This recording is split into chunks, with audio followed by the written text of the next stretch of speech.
यहाँ पे V3S mall Delhi में आई हूँ ताकि मैं लोगों को मेंटल हेल्थ अवेयरनेस के लिए अवेयर कर सकूँ और लोगों से जान सकूँ कि उनको मेंटल हेल्थ के बारे में कितना नॉलेज है। तो आइए मैं सवाल पूछूंगी लोगों से और देखते हैं उनका रिएक्शन क्या होता है। तो इस दीपिका ओझा और आज मैं इनसे what's good name sir? Sumit Rastogi. Sumit Rastogi ji, thank you, आपसे मिलकर बहुत अच्छा लगा। मैं यहाँ पे एक V3S मॉल में एक मेंटल हेल्थ के बारे में लोगों को अवेयर भी करना चाह रही हूँ और उनसे जानना चाह रही हूँ कि उनके पास उनको मेंटल हेल्थ से रिलेटेड क्या क्या जानकारी है और क्या नहीं जानकारी है। तो आप मानसिक समस्या की इससे क्या समझते हैं? स्ट्रेस और मतलब लोगों का चिड़चिड़ापन, यही है मानसिक लेवल से अगर मैं बात करता हूँ तो जी। तो लोग आपको क्या लगता है कि मेंटल हेल्थ से रिलेटेड जो भी इश्यूज होते हैं वो क्या मेंटल हेल्थ प्रोफेशनल्स के पास जा पाते हैं या नहीं जा पाते हैं? बहुत लोग तो नहीं जा पाते हैं। बहुत लोग तो यही सोचते हैं कि ये तो हमारी प्रॉब्लम है, हम अपने आप सही कर लेंगे। तो वो किसी साइकोलॉजिस्ट के पास नहीं जाना चाहते हैं। वो सोचते हैं कि हम अपनी प्रॉब्लम किसी को क्यों बताएं। तो क्यों नहीं जा पाते हैं, इसका कोई कारण आपको समझ में आता है? टाइम नहीं है लोगों के पास में। फिर वो लोग सोचते हैं कि बेकार में वेस्टेज होगा वहाँ जाके। वो भी क्या बताएंगे कि आप ये कर लो वो कर लो। तो हमें भी पता है कि क्या क्या चीज़ हमें करनी होती है। तो हमें भी पता है कि हमारा स्ट्रेस लेवल क्यों है, काम हमें ज़्यादा मिल जाता है, हमारे फैमिली को प्रॉब्लम टाइम नहीं दे पाते हैं। तो इस वजह से लोग नहीं जाना चाहते हैं। तो आपको पता है कि मेंटल हेल्थ प्रोफेशनल्स कौन कौन से होते हैं, क्या उनकी कैटेगरी होती है, क्या क्वालिफिकेशन होती है, क्या वो काम करते हैं, कैसे वो आपको ट्रीट करते हैं, जो मेंटल हेल्थ जो इलनेस होते हैं या मेंटल डिसऑर्डर होता है जिनको, इनकी ट्रीटमेंट क्या प्लान होती है और वो काम क्या करते हैं, उनकी प्रोफाइल क्या होती है? आई थिंक वो थेरेपी करते हैं। जो क्लिनिकल साइकोलॉजी होती है वो बिहेवियरल थेरेपी पे ज़्यादा ध्यान देते हैं। और बस इतना ही है मतलब मेरे अकॉर्डिंग तो मैं आपको ये बता दूं कि काउंसलर होते हैं, जो काउंसलर का क्या काम होता है? वो आपको ये बताते हैं कि किस तरीके से आपको मतलब क्या करना है। जैसे अगर आपकी लाइफ में कोई भी स्ट्रेस आ रहा है, आपको वर्क सेशन पे अगर कोई प्रॉब्लम आ रही है तो उसको किस तरीके से डील करना है।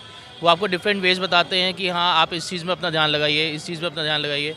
वो थोड़ी सी चीज़ें हैं जो साइकोलॉजिस्ट आपको सलाह देते हैं। जैसे काउंसलर हुआ, साइकोलॉजिस्ट होते हैं, साइकेट्रिस्ट होते हैं। तो जैसे मेरा एक सवाल ये है कि जैसे अगर आपको बुखार होता है तो आपको डॉक्टर बोलता है कि आपको ब्लड टेस्ट कराना है, ठीक है? तो ब्लड टेस्ट कराने के बाद वो फाइंड करता है कि ठीक है आपको डेंगू है। तो साइकोलॉजिस्ट क्या करता है, कैसे वो पता करता है कि आपको ये डिसऑर्डर है? आपको कुछ पता है इस बारे में? उनके पास में कुछ फॉर्म्स होते हैं जिसमें बहुत सारे क्वेश्चंस होते हैं, साइकोलॉजिकल टेस्ट, जिसको जैसे हम फॉर्म 16 भी बोलते हैं, PF16 बोलते हैं, ठीक है? बहुत सारे टेस्ट होते हैं। हाँ मतलब एक जो हम मेन है, जो पर्सनली टेस्ट होता है, जो मेन बेसिक होता है। मतलब जैसे आई एम ए टीचर, तो हमारे कॉलेज में जितने भी स्टूडेंट्स आते हैं तो उनको पहले पर्सनली टेस्ट लगाते हैं। तो जो PF16 फॉर्म है पहले हम उनसे भरवाते हैं। तो उसी के बेसिस पे हम एनालिसिस करते हैं कि हाँ किसको किस कैटेगरी में हमें डालना होता है। तो हमारे यहाँ जैसे शॉर्ट टेम्पर्ड स्टूडेंट्स हो गए, या बहुत ज़्यादा हाई टेम्पर्ड स्टूडेंट्स हो गए, या हमारे वीक स्टूडेंट हो गए, या जो किसी कम्युनिकेशन स्किल अच्छा नहीं है, या किसी की मेंटल लेवल सही नहीं है, तो हम उनको कैटेगराइज करते हैं उसके बेसिस पे। तो इसी तरीके से और भी बहुत सारे फॉर्म्स होते हैं जो साइकोलॉजिस्ट करते हैं, जिसमें बहुत तरीके के क्वेश्चन होते हैं। जो पर्सनल लेवल से भी क्वेश्चन होते हैं, आपके प्रोफेशनल लेवल से भी क्वेश्चन होते हैं। उसके बेसिस पे वो कैटेगराइज करके then they identify that what are the problem is having the student. या तो जो साइकोलॉजिस्ट होते हैं वो बेसिकली मेडिसिन देते हैं, जो साइकेट्रिस्ट होते हैं वो मेडिसिन प्रोवाइड करते हैं और वो थेरेपी भी कर सकते हैं। और काउंसलर जो होते हैं वो काउंसलिंग करते हैं। साइकोलॉजिस्ट होते हैं जो आपको मेंटल डिसऑर्डर को डायग्नोस करते हैं थ्रू द ये साइकोलॉजिकल टेस्ट के थ्रू, ठीक है? वो डायग्नोस करते हैं, देन एक ट्रीटमेंट प्लान बनाते हैं। थोड़ा टाइम टेकिंग प्रोसेस होता है सर, लेकिन ये चीज़ें होती हैं। लेकिन एक लोगों में जो स्टिग्मा, एक टैबू हुआ है, भ्रांति फैली हुई है कि वो कर ही क्या सकते हैं, साइकोलॉजिस्ट बातें करके कैसे चीज़ें सॉल्व, उस पर आप क्या कहना चाहेंगे? नहीं, ऐसा नहीं है कि देखिए अगर हम डॉक्टर के पास जाते हैं, हम कहते हैं कि अगर मुझे फीवर है मैं क्रोसिन लेकर सही कर सकता हूँ अपने आप को।